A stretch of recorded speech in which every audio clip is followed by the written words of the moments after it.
Todo tanggi si dating Pangulong Rodrigo Duterte na may pumapasok na sa kanila na galing sa illegal na droga o may pumapasok na pera sa kanila na galing sa illegal na droga. Kasunod yan ng mga pasabog sa nangyaring Quad Committee hearing. Matapos naman ang pikunan sa hearing nitong Miyerkules, hindi na sigurado si Digong kung makakadalo pa siya sa susunod na pagdinig. Narito po ang report ni Marian Enriquez.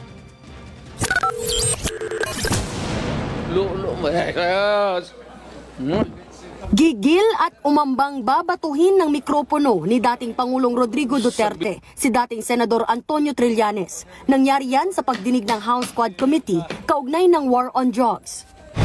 Si dating Senadora Laila De Lima na inambahan din ni Duterte sa pagdinig, napatitig na lang. Napagitnaan kasi siya ni na Duterte at Trillanes. I'm not comfortable, but I can stay here. Nag-ugat ang mainit na eksena ng hamunin ni Trillanes na pumirma ng bank secrecy waiver si Duterte. Bilyon-bilyong piso raw kasi ang pumasok sa bank accounts ng dating Pangulo at ng kanyang anak na si Vice President Sara Duterte mula 2011 hanggang 2015. Pinapakita raw niyan na nakinabang ang pamilya Duterte sa illegal na droga, bagay na pinabulaanan ni Digong. If there is an iota of truth, maski konti lang, kung may totoo lang maski isa, I will hang myself in front of you. You can summon, I will sign a waiver, all banks. Hamon pa niya, I will resign and I will ask my daughter to resign and everybody in the family.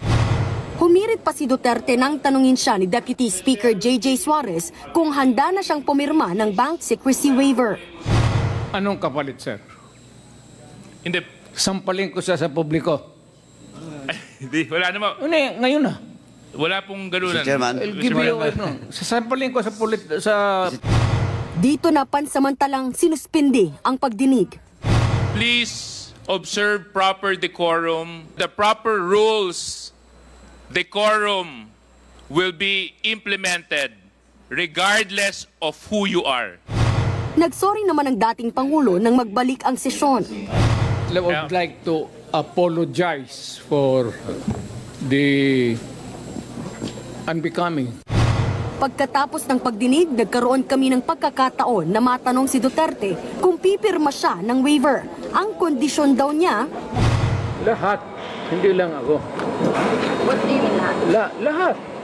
As in lahat. Sino po? Sino-sino po? Lahat na gusto kong ituro dyan. Hindi nyo akong inaapi-api. sagot naman ng Quadcom, hindi naman kami yung under investigation. Kaya talagang mahirap din pong gawin yung sinasabi niya. When he made the statement na he will sign the waiver, alam naman nga natin na dapat tingnan natin muna, ano ba, totoo ba yun? O patawa ba yun? O joke ba yun? Sa November 21, itutuloy ang pagdinig. Iimbitahan pa rin daw nila si Duterte. Pero nang matanong namin ng dating Pangulo kung dadalo siyang muli matapos ang halos 13 oras na hearing kahapon, natapos naman ako lahat. Bakit ba ako tatawagin nila? Awa naman sila. Matay na tayo niya sa edad ko. Nagbabalita mula sa Frontline, Marian Enriquez, News 5.